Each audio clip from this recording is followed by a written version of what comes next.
বিমান বাবু না না শুনুন, আমি একটা জিনিস বলছি। প্রথম কথা, জামিন পেয়ে যাওয়া মানে কেস বা অভিযোগ শেষ হয়ে যাওয়া নয়।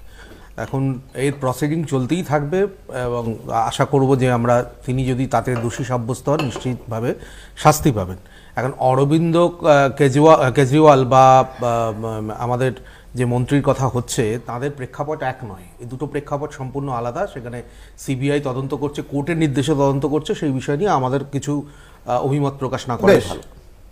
আমরা আজকে আবারও ফিরে আসবো নিট নেটের বক্তব্যের প্রেক্ষিতে।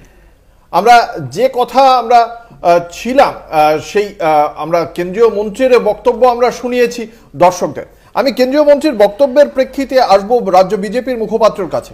একদম প্রথমেই আমরা দেখেছিলাম কেন্দ্রীয় মন্ত্রী পুরোপুরিভাবে উড়িয়ে দিয়েছিলেন যাবতীয় দুর্নীতির অভিযোগ। আজকে তিনি বলছেন নৈতিক দায়িত্ব আমার। মানে কি, মানে দায়িত্বজ্ঞানহীন কথা বলেন নাকি, না ভেবে চিন্তা একটা কথা বলে দেন? প্রথম কথা হচ্ছে, প্রশাসন তো এরকমই হওয়া উচিত। ধর্মেন্দ্র প্রধান যে নৈতিক দায়িত্ব নিলেন, ঠিক প্যারালালি এই রাজ্যে যিনি প্রত্যেকটা সিটেই ক্যান্ডিডেট, যিনি আসলেই একটি পোস্ট, বাকিরা সব ল্যাম্প পোস্ট, তিনি কিন্তু যখন শিক্ষা দুর্নীতিতে পুরো শিক্ষা দপ্তর জেলে চলে গেল, তখন কিন্তু তার নৈতিক দায়িত্ব কিন্তু নেননি তিনি। আপনি যেটা বলছেন আমি আপনার সেই কথা দিয়ে আসছি। আমার বক্তব্য হচ্ছে গিয়ে, তাহলে ধর্মেন্দ্র প্রধান প্রথমে যখন বলেছিলেন দুর্নীতি হয়নি, তার মানে কি সেটা তদন্তে প্রভাবিত করার জন্য নাকি? তিনি না জেনে, একটা তথ্য তার কাছে নেই, তার ছাড়াই তিনি একটা কথা বলে দেন? তার হয়তো মনে হয়েছিল, কিন্তু পরবর্তীকালে তিনি দায় স্বীকার করেছেন, নৈতিক দায়িত্ব নিয়েছেন এবং বলেছেন। আপনি একটা জিনিস চিন্তা করুন না, কোনো সিবিআই তদন্ত তো করতে হয়নি, 9 জন ইতিমধ্যে গ্রেপ্তার। আপনি বলুন, এই পশ্চিমবঙ্গে এত বড় দুর্নীতি হলো, পশ্চিমবঙ্গে শিক্ষা নিয়ে কি হয়েছে আপনি একটু বলুন। পশ্চিমবঙ্গে শিক্ষা নিয়ে যে দুর্নীতি হয়েছে, একজন এখানকার পুলিশ অ্যারেস্ট করেছে? কেন সিবিআই কে এসে গ্রেপ্তার করতে হলো? কেন পার্থ চট্টোপাধ্যায়কে এই রাজ্যের পুলিশ ধরতে পারলো না? এই প্রশ্নের উত্তর তো পশ্চিমবঙ্গে দিতে হবে। আপনি আমাকে একটা জিনিস বলুন, একটা কথা লাইন বলে আমি ছেড়ে দেবো। আজকে মমতা বন্দ্যোপাধ্যায় নবান্নে বসে স্পষ্ট অভিযোগ করেছেন যে সরকারি অফিসাররা বসে বসে কাটমানি নিচ্ছে, পিডব্লিউডি কাজ করছে, কিন্তু কাটমানি তাদেরকে দিতে হচ্ছে। আপনি বলুন, প্রিভেনশন অফ করাপশন অ্যাক্ট 1988 অনুযায়ী একটা এই যে সরকারি অফিসার, এদের বিরুদ্ধে কোনো অভিযোগ লিপিবদ্ধ হয়েছে? মুখ্যমন্ত্রী এত বড় গুরুত্বপূর্ণ অভিযোগ করছেন তার প্রশাসনের সদর দপ্তরে বসে, একটা কেস আপনি দেখাতে পারবেন যে এই সরকারি অফিসারদের বিরুদ্ধে হয়েছে? বিজেপির উত্তর শুনবো।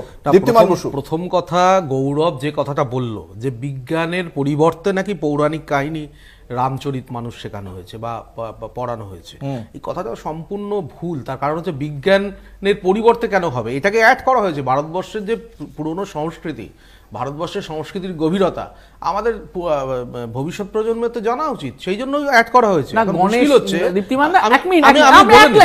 আপনার কথা ডিস্টার্ব হচ্ছে না। গণেশের মাথা আর প্লাস্টিক সার্জারির মধ্যে কোন বিজ্ঞানের যোগসূত্র আছে? বলুন। ডেফিনেটলি আছে। পুষ্পক রথ, আজকের যে হেলিকপ্টার, হ্যাঁ, এর মধ্যেও তো সন্দেহের অবকাশ নেই। এবার ব্যাপারটা হচ্ছে, ওরা যে সংস্কৃতিতে বিশ্বাস করে, গৌরবরা যখন এই রাজ্যে সরকার চালিয়েছে গত 34 বছরে, তখন আমরা দেখেছি সোভিয়েত ইউনিয়ন নামক একটা রাশিয়ার পত্রিকাকে কিভাবে ঢুকিয়ে দেওয়া হয়েছিল জনমানুষের মধ্যে। আমরা দেখেছি বিদ্যালয়ের কর্মসূচিতে কিরকমভাবে মার্কস এবং অ্যাঙ্গেলসকে ঢেকোনা হয়েছিল। তারা কিন্তু এই পৌরাণিক ভারতবর্ষের যেটা সম্পদ, ভারতবর্ষের যেটা ঐতিহ্য, ভারতবর্ষের যেটা সংস্কৃতি, সেইটাকে ভুলিয়ে দেওয়া হয়েছে। ইতিহাস বইকে বিকৃত করে দিয়েছিল। রাম মন্দিরের প্রাণ প্রতিষ্ঠা জানা বা কার মাথা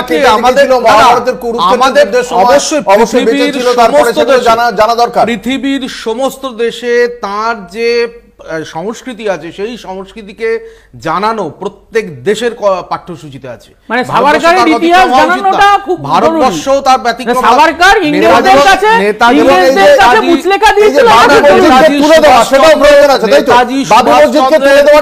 নেতাজি সুভাষচন্দ্রের ইতিহাস যেরকম ভাবে মানুষ জানে, তার মানে বাবরি মসজিদ থেকে তুলে দেওয়া প্রয়োজন। গান্ধীর মসজিদের কোনো ইতিহাসই নেই। আপনার কাছে উত্তর পাচ্ছেন না। আপনার কাছে উত্তর পাচ্ছেন না। আপনারা শ্যামাপ্রসাদ মুখার্জির ইতিহাস জানতে দেবেন না? বাবরি মসজিদের ইতিহাস জানার প্রয়োজন নেই, মোগলদের ইতিহাস জানার প্রয়োজন নেই, আপনারা সরিয়ে দিচ্ছেন। অবশ্যই দরকার আছে, তাহলে তার আগের কেন সরিয়ে দেওয়া হলো? তার আগের ইতিহাসটা দেখুন, বাবরি মসজিদ একটা গভীর একটা ঘটনা, মানে এই ঘটনাটা অর্থাৎ সেখান থেকেই কিন্তু দেখা যাচ্ছে এখানে কিন্তু উত্তর এড়িয়ে যাচ্ছেন বিজেপির প্রতিনিধি। বিরতির পর ফিরে সঙ্গে থাকুন। আমি আসবো ভারতীয় জনতা পার্টির মুখপাত্র দীপ্তিমান বসুর কাছে। এই যে প্রধানমন্ত্রী বা বিজেপি তারা যতটা চিন্তিত স্পিকার পদ নিয়ে, প্রধানমন্ত্রী বলছেন 25শে জুন তিনি জানিয়ে দেবেন কে হতে চলেছেন তাদের স্পিকার পদপ্রার্থী বা স্পিকার কে হবেন। কিন্তু এই যে ঘটনা ঘটে গেল 4 তারিখের ঘটনার পর, 4 তারিখে এই কেলেঙ্কারির যে বিষয়টি নিয়ে ইতিমধ্যে এত চর্চা চলছে, তারপরে 18 তারিখের ঘটনা, প্রধানমন্ত্রী এত নীরব কেন? প্রথম কথা হচ্ছে আমি তীব্র নিন্দা জানাবো যে রাহুল গান্ধী ভারতবর্ষের প্রধানমন্ত্রী, নরেন্দ্র মোদী শুধুমাত্র ব্যক্তি তো নন, তিনি ভারতবর্ষের প্রধানমন্ত্রী। সেখানে কি ছুঁড়ে মেরেছে অবশ্য আমি জানি না, কিন্তু এই যে চপ্পল ছুঁড়ে মারার কথাটা এত মানে আনন্দের সঙ্গে বলছেন, পরে তার মনিটররা হয়তো তাকে বুঝিয়েছেন, কিন্তু মানে ওই সময় যে এই ধরনের কথা বলা, কেন তাকে সারা ভারতবর্ষ পাপ্পু নামে চেনে, এইটাই কিন্তু তার ক্ষেত্রে পরিষ্কার। এখন দেখুন, আপনি যে কথাটা বলছেন স্পিকার নির্বাচনে তো আমরা নিশ্চিত আমাদের যা সংখ্যা দরকার সে সংখ্যা পরিষ্কারই আছে। আমাদের এমনকি ওয়াইএসআর কংগ্রেস তারাও বাইরে থেকে আমাদের সমস্ত ইস্যুতে সমর্থন করবে বলেছে। টিডিপি পরিষ্কার বলেছে বিজেপি যেটা চায়, যাকে স্পিকার করতে চাইবে তাকে। তাহলে স্পিকার নিয়ে আপনারা চিন্তা, আমরা একেবারেই চিন্তিত। আপনারা এই প্রধানমন্ত্রী নরেন্দ্র মোদী এই বিষয়ে সময় পাচ্ছেন না কথা বলার, যে এত ছেলেমেয়ের ভবিষ্যৎ নিয়ে ছিনিমিনি খেলছে। আমি আপনাকে নিশ্চিত করছি অঙ্কুর, দুটো বিষয়। এক হচ্ছে স্পিকার সর্বসম্মতভাবে এনডিএ নির্বাচন করতে পারবে, এটাতেও আপনারা নিশ্চিত থাকুন। সেকেন্ড হচ্ছে এই যে পরীক্ষা বন্ধ হয়ে গেছে বা পরীক্ষার যে প্রশ্নপত্র ফাঁস হয়েছে, এই পরীক্ষার প্রশ্নপত্র ফাঁসের সঙ্গে আমরা এই পশ্চিমবঙ্গে সাদা খাতা জমা দিয়ে তারপরে আবার সেটা পরে গিয়ে লিখে জমা দিয়ে চাকরি পাওয়ায় দুটোর মধ্যে কোনো ডিফারেন্স করি না। সেই কারণে আমাদের এখানেও যেরকমভাবে প্রতিবাদ জারি আছে এই চাকরি চুরির বিরুদ্ধে, ওখানেও আমরা আমাদের যে প্রশাসনিক যে অবস্থান, প্রশাসনিক যেটা ব্যবস্থা নেওয়ার দরকার সেটা কিন্তু আমরা পরিষ্কারভাবে নিয়েছি। এবং আপনি নিশ্চিত থাকুন, আমাদের দর্শকরা নিশ্চিত থাকুক, অবিলম্বে এই আবার নেট পরীক্ষা হবে এবং যারা দোষী, যারা এই চুরি করেছে তারা নিশ্চিতভাবে শাস্তি পাবে। এইখানের পশ্চিমবঙ্গের মতন বাইরে ঘুরে বেড়াবে না। না, স্বীকার তো করেই নিয়েছেন, উনি তো দায় স্বীকার করেছেন, নৈতিক দায় স্বীকার করেছেন এবং তদন্ত হবে, সবাই ধরা পড়বে, এটা নিয়ে আপনি নিশ্চিত থাকুন। আমি শুধুমাত্র আপনি নিশ্চিত থাকুন, ধরা পড়বে সবাই। আমার কথা হচ্ছে যে আপনি যে কথাটা বলছিলেন রাহুল গান্ধীর কথা, আচ্ছা রাহুল গান্ধীর 2005 থেকে আরেকটা কথা বলিনি, আপনি যখন বলছেন এটা নিশ্চিন্ত থাকুন, অমিত মালভিয়া আমাদের পশ্চিমবঙ্গে আপনাদের দলের পর্যবেক্ষক এবং আপনাদের আইটি সেলের প্রধান, তিনি একটি টুইট করেছেন। সেই টুইটে তিনি বলেছেন এই যে পেপার লিক হয়েছে, অর্থাৎ প্রথমত পেপার লিক হয়েছে এটা উনি অ্যাডমিট করছেন, মেনে নিচ্ছেন, তার সঙ্গে সঙ্গে তিনি বলছেন এর জন্য দায়ী বিহারের কংগ্রেস এবং আরজেডি। মানে আগেই যারা তদন্তকারী সংস্থা তাকে প্রভাবিত করে দিচ্ছেন আইটি সেলের প্রধান। এটা কি উচিত হয়েছে বলে আপনি মনে করেন? এটা উচিত হয়েছে কি হয়নি আপনার কাছে জানতে চাই। আজকে আরজেডির একটা লিঙ্কও তো পাওয়া গেছে, তেজস্বী যাদবের যে পিএ, সে এই ধৃত ছাত্রদের জন্য একটা গেস্ট হাউস বুক করে রেখেছিল। এবার হতে পারে যে ন্যাশনাল হাইওয়ে অথরিটি, আচ্ছা কখনো তো শুভেন্দু অধিকারী তো দেখতে পাওয়া গেছিল, কখনো তো আপনাদের মনে পড়ে না যে শুভেন্দু অধিকারী এরকম একটা ঘটনা এরকম ভাবে আপনারা তো লেখেন না? আমি ওই উত্তরটাই কৃষাণুকে দেব। আচ্ছা শুভেন্দু অধিকারীর কথাটা ও বলছিল, আমি বলিনি। না শুভেন্দু অধিকারীর সঙ্গে তো আরো অনেককে দেখতে পাওয়া গেছিল। শুভেন্দু অধিকারী নিজে বলেছে যে তার বিরুদ্ধে প্রমাণিত দুর্নীতি হচ্ছে নারদা। কংগ্রেস অভিষেক ব্যানার্জিকে বাঁচানোর জন্য কোর্টে এত টাকা খরচা করলো কেন? শুভেন্দু অভিষেক ব্যানার্জি যে যার কেস, যে যার নিজের কেস লড়ছে এবং অভিষেক ব্যানার্জিকে নারদা স্টিং অপারেশনে দেখা যায়নি।